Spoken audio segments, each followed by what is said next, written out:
करो हमें, कारज करो हमें। आधी आधी रात माने शेर सजाया, आधी आधी रात माने शेर सजाया।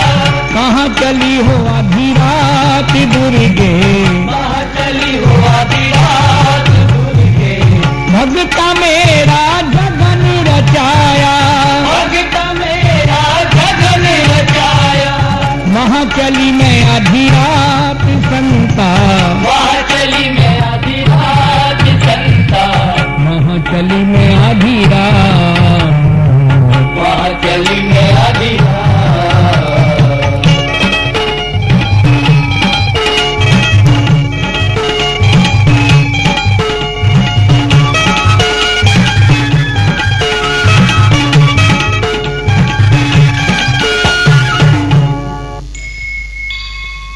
देवी जागरण का अर्थ है रात्रि भर जागकर दुर्गा मां की आराधना करना। यह परंपरा प्राचीन काल से चली आ रही है। जब कभी देवताओं पर संकट आता था, कष्टों से बचने के लिए काली मां की उपासना की जाती थी। भगवती जागरण दुर्गा पूजा का विशेष स्वरूप है।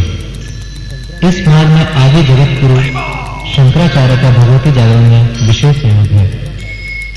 अमर भक्त श्री भानु, जिनका जन्म ब्राह्मण कुल में हुआ, उन्होंने भगवती जागरण में इस कथा का प्रचार किया, जिसे हम तारा रानी की कथा कहते हैं। यह कथा केवल महंतों के मुखारबिंद से सुनी जाती है। पंजाब में व्यास नदी के किनारे स्पर्श नाम के राजा राज्य करते थे। उनका समय दुर्गा मां की आराधना में व्यतीत होता था, परंतु बिना संतान के मन कभी कभी दुखी हो जाता था। एक बार आश्विन मास के नवरात्रों में अष्टमी की रात्रि को मां से प्रार्थना करने लगे कि मां मुझे संतान का दान दो। सारे सुख मां आपने मुझे दिए हैं, इस सुख से वंचित क्यों?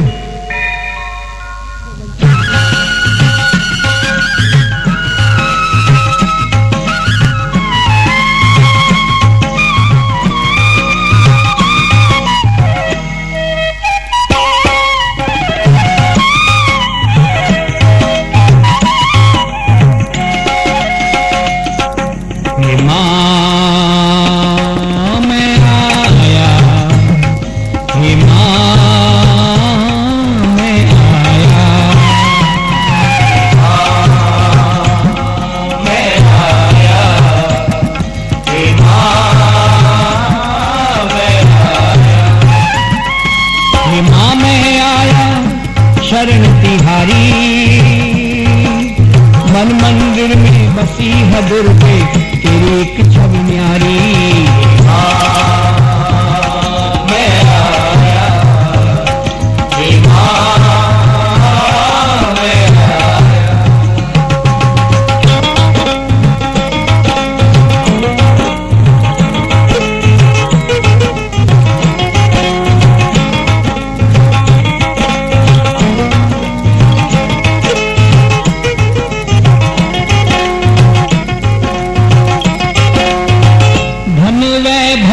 सब कुछ दे डाला, गोद को सूनी हे प्रतिपाला। धन वैभव सब कुछ दे डाला, गोद को सूनी है प्रतिपाला। रानी का मन टूटा रहता, रानी का मन टूटा रहता, रानी का मन टूटा रहता, ममता तड़पे प्यारी। मन मंदिर में बसी है दुर्गे, तेरी एक छवि न्यारी। मैं आया, हे मां मैं आया।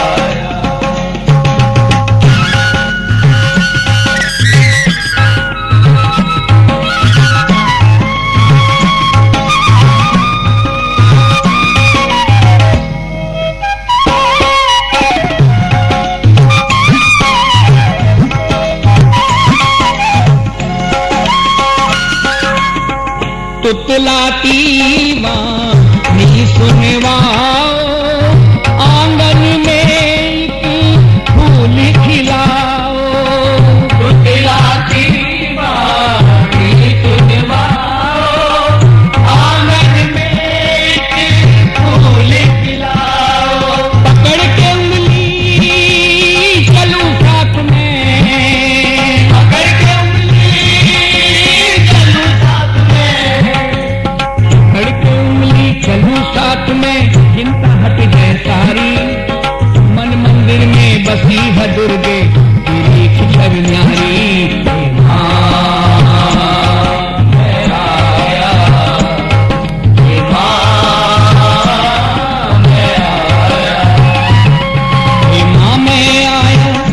शरण तिहारी,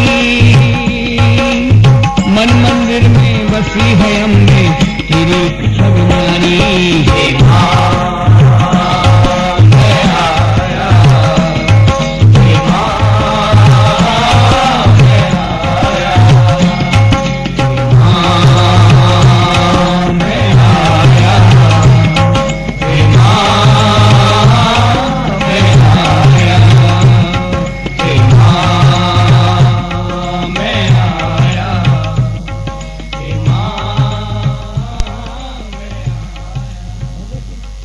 उसी समय भगवती मां के पुष्पों की माला से एक गुलाब का पुष्प राजा की झोली में आया। राजा ने प्रसन्न मुद्रा से उसको अपने नेत्रों से लगाया। उसी पुष्प के आशीर्वाद से पूर्णमासी की तारों भरी रात में राजा के यहाँ एक सुंदर सी कन्या जन्म लेती है। तारों भरी रात में आने के कारण उसका नाम तारा रानी रखा गया। ज्योतिषियों ने उस कन्या को अत्यंत भाग्यशाली कहा। एक वर्ष के बाद में राजा के आंगन में एक और कन्या जन्म लेती है। उस दिन अमावस्या थी। अंधेरी रात में होने के कारण उसका नाम रुक्मन रखा गया, क्योंकि सबका रुक गया मन उसको देखकर राजा भी बहुत दुखी हुआ तथा डरते हुए प्रभु संहिता के माध्यम से उस कन्या का जीवन वृत्तांत पूछने लगा। तभी ब्राह्मणों ने कहा, महाराज, ये वो कन्याएं आपके गृह में आई हैं, ये पिछले जन्म में राजा इंद्र की अप्सराएं थीं। एक बार इनके मन में मृत्युलोक में भ्रमण करने का विचार आया। जैसे ही पृथ्वी पर चरण रखे उपवास का ध्यान आया। बड़ी बहन ने कहा, आज एकादशी है, जा कहीं से व्रत का सामान ले आ। रुक्मन फलाहार लेने के लिए चल दी। एक पेड़ के नीचे आदिवासी हरिजन अपने पितरों की पूजा कर रहे थे। तभी रुक्मन पास में खड़ी हो जाती है। रुक्मन बहुत भूखी प्यासी थी। उसकी यह दशा देखकर एक बूढ़ी माई रुक्मन को गरम गरम मांस व पीले चावल खाने को देती है। रुक्मन भूल से मांस खा गई। फिर हाथ धोकर एक पेड़ से केले तोड़कर तारा के पास आकर कहती है, ये लो बहन फलाहार, अपना व्रत तोड़। तारा ने पूछा, बहन तेरा फलाहार कहाँ है? तभी मुस्कुराकर बोली, क्षमा करना बहन, मैंने मांस खा लिया है। तभी बड़ी बहन तारा रुक्मणी से क्रोधित होकर बोली, जा मैं तुझे श्राप देती हूँ। इस नीच कर्म को करने के कारण तू अगले जन्म में कीड़े मकोड़े खाने वाली छिपकली बनेगी। तारा के व्रत के परिणाम से रुक्मण छिपकली बन गई तथा ऋषियों की कुटिया में घास फूस की खपरेल पर रहने लगी। उसी समय ज्वाला जी से पधारे हुए गुरु गोरखनाथ अपने शिष्यों के साथ स्थान स्थान पर ठहरकर भंडारे करवा रहे थे। उनका एक शिष्य कीर्तिमान एकांत में तपस्या कर रहा था। उसने पानी का भरा कमंडल साथ में रखा हुआ था। संयोगवश उसी समय कपिला नामक गाय वहां पर आती है और कमंडल का जल पीकर अपनी प्यास शांत करती है। जैसे ही गाय ने अपना मुख कमंडल से बाहर निकाला, खाली आवाज सुनकर ऋषि ने क्रोधित होकर कपिला गाय को चिमटे से घायल कर दिया। जब यह दुर्घटना गुरु गोरखनाथ को विदित हुई, उन्होंने दुखी मन से उस शिष्य को आश्रम से निकाल दिया और कहा, गाय माता पर हाथ उठाना सनातन धर्म का अपमान है। जा मेरे सामने से सदा के लिए दूर हो जा। इस आश्रम में तू रहने का प्रयत्न मत करना। अब गुरु गोरखनाथ का हृदय द्रवित रहने लगा। उन्होंने शुक्ल पक्ष की अष्टमी को गाय माता के पांव से दुखी होकर कपिला गाय को सजाकर यज्ञ व अन्न का आयोजन किया। जब यह बात उस निकले हुए शिष्य के कान में पहुंची तो वह अपने अपमान का बदला लेने की दुर्भावना मन में रखकर गरुड़ पक्षी का रूप धारण करके अपने मुख में मरे हुए सांप का पिंजर दबाकर यज्ञशाला के ऊपर मंडराने लगा तथा भंडारे की खीर में उसने मरे हुए सर्प को डाल दिया। वो यह सोचकर भाग गया कि इस भंडारे का जो भी भोजन करेगा उसकी निश्चित है। मुझे किसी ने देखा भी नहीं, परंतु वही छिपकली जो कि रुक्मिणी का स्वरूप थी सब कुछ देख चुकी थी। उसने अपने जीवन आहुति देने का संकल्प कर लिया। मैं को मरने से सावधान करूंगी और उसने खीर के बर्तन में छलांग लगा दी। जब गुरुदेव ने अपने शिष्यों से कहा कि यज्ञ संपूर्ण हो गया है, जाओ भंडारे से खीर लेकर आओ। शिष्य बोले, गुरुदेव अनर्थ हो गया, अनर्थ हो गया, अनर्थ हो गया। भंडारे के अंदर अपमान हो गया है हमारे यज्ञ का, हमारी खीर में छिपकली मरी पड़ी है। तभी हाहाकार मच गया। यज्ञ के आचार्य ने श्राप दिया कि यह नीच जात चांडाल छिपकली, तूने मेरा भोजन खराब कर दिया है। जा, मैं तुझे श्राप देता हूँ, तू अगले जन्म में नीचों के कुल जाएगी। और कहा कि इसे मिट्टी में दबा दो, कोई खाकर न मर जाए। तभी गुरुदेव के शिष्यों ने एक गड्ढा खोदा और जब उसमें उस प्रसाद को डाला, देखते क्या है कि नीचे एक मरा हुआ सांप का पंजर भी निकलता है। उसे देखते ही गुरुदेव ने अपना ध्यान लगाया। उनके ध्यान में उनका वही शिष्य सामने आया जिसने छल कपट का सहारा लेकर इस यज्ञ को नाश करने का विचार किया। गुरुदेव पछताने लगे कि हमारे मुख से क्या शब्द निकल गया। ए छिपकली, तू तो धन्य है, जहाँ हम सब मिलकर तुझे आशीर्वाद देते हैं कि तू किसी ऊंचे घराने में पैदा होगी। यह घटना सुनकर राजा कर्ष बहुत दुखी हुए, परंतु राज दरबार के विद्वानों की बात मानकर पूछने लगे कि मैं क्या करूं। राजा के परामर्शदाताओं ने कहा कि एक चंदन का संदूक बनवाकर हीरे चांदी से मंडवाकर मखमल के वस्त्रों में लपेटकर इस कन्या को नदी में बहा दो। राजा ने वैसा ही किया। प्रातः काल की अमृत वेला में एक ब्राह्मण तथा एक जंगल में रहने वाला हरिजन वहां सफाई कर रहा था। ब्राह्मण ने जब संदूक देखा तो मन में लालच आ गया, परंतु भंवर देखकर डर गया कि कहीं डूब न जाऊं। अतः उसने हरिजन से कहा, आप प्रयत्न करो, हम आधा आधा हिस्सा बांट देंगे। वो हरिजन पानी में जो संदूक सकुशल लेकर आ गया। पंडित जी तो हीरे मोती के आभूषण लेकर प्रसन्न हो गए। वह कन्या उस हरिजन ने अपनी गोद में ली और जाकर अपनी पत्नी की गोद में डालकर कहा, आज जल देवता ने हमें देवी रूपी वरदान दिया है। मेरा मन इस कन्या को देखकर रुक गया है, अतः इसे आज से हम रुक्मन कहकर पुकारेंगे। आज तारा व रुक्मन आयु अंतर होने के कारण भी प्रसन्न मुद्रा में अलग अलग रह रही हैं और शीघ्र ही तरुण अवस्था में आकर विवाह योग्य हो गई। तारा का विवाह कांगड़े के हरिपुर में हुआ और राजा हरिश्चंद्र उसके योग्य पति बने। संयोगवश रुक्मन का विवाह भी उसी नगरी में कलवा नामक एक हरिजन के साथ हुआ। दोनों बहनें एक ही नगरी में हैं, परंतु एक दूसरे को नहीं पहचानती। तारा रानी के महल में प्रत्येक अष्टमी को दुर्गा जागरण होता था। आज रुक्मन ने वहां जाने का दृढ़ किया और हाथ में झाड़ू लेकर सफाई करने का बहाना बनाकर चल दी।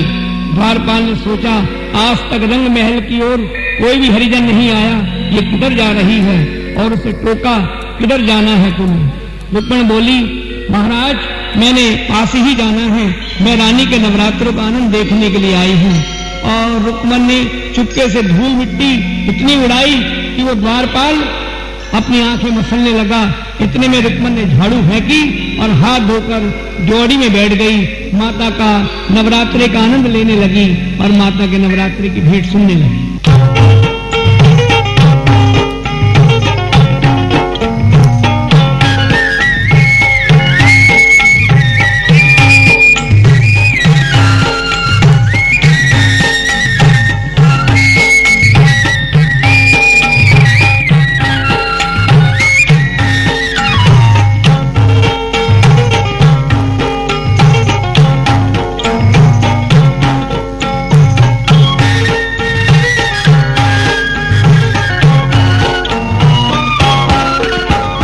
कोई होवे मैया कोई होवे, मैया कोई होवे, नवरात्रियां वाली मेवारी जावा नवरात्रियां वाली, मेवारी जावा चारों खूटा दी माली, मेवारी जावा चारों खूटा दी माली, ओ कोई होवे मैया कोई होवे, मैया कोई होवे, ब्राह्मण दा बेटा मेवारी जावा ब्राह्मण दा बेटा, मेवारी जावा तेनू वेद सुनावे, मेवारी जावा तेनू वेद सुनावे, ओ तुसी सुन लो मेरी वरदानी, सुनो मेरी वरदानी, पनिहारन दा बेटा मेवारी जावा पनिहारन दा बेटा, मेवारी जावा तेरा कलश भर लावे,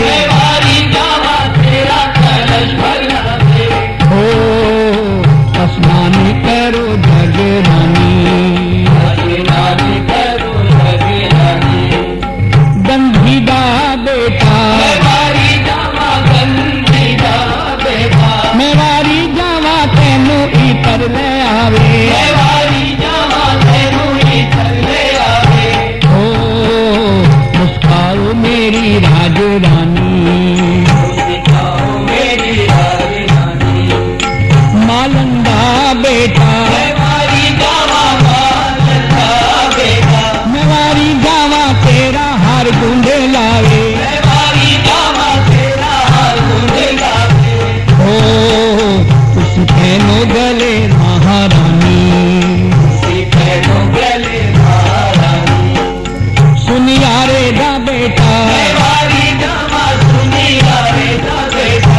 मेवारी जावा तेरा छतर ले आवे, मेवारी जावा तेरा छतर ले आवे, मेवारी जावा तेरा मुकुट सजावे, मेवारी जावा तेरा मुकुट सजावे, मेवारी जावा तेरे माथे की बिंदिया, मेवारी जावा तेरे माथे की बिंदिया, मेवारी जावा तेरे कानों के कुंडल, मेवारी जावा तेरे कानों के कुंडल, मेवारी जावा तेरी नथनी सजावे, मेवारी जावा तेरी नगरी सजावे, मेवारी जावा तेरा हार हमेला, मेवारी जावा तेरा हार हमेला, मेवारी जावा तेरी तगड़ी बनावे, मेवारी जावा तेरी नगरी बनावे, मेवारी जावा तेरे कड़े सजावे, मेवारी जावा तेरे कड़े सजावे, मेवारी जावा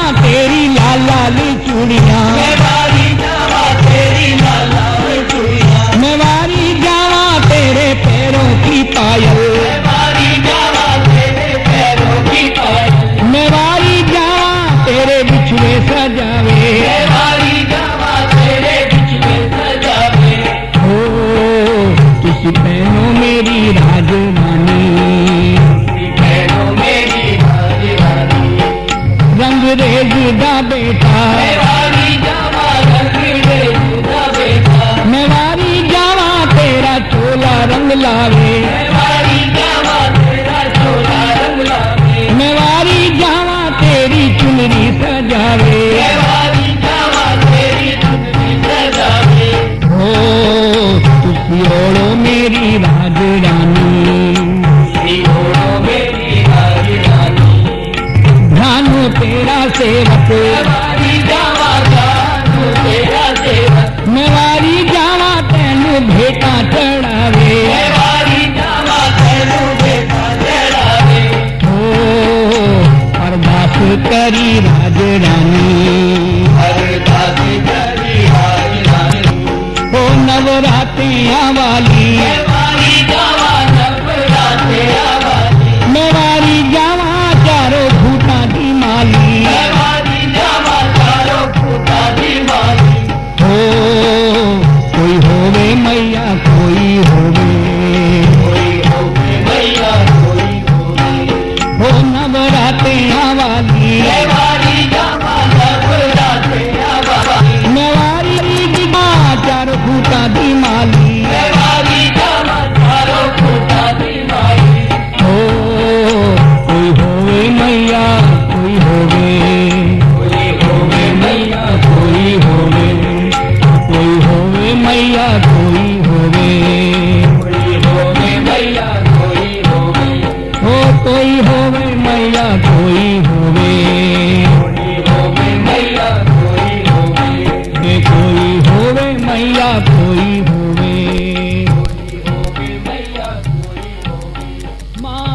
होवे मैया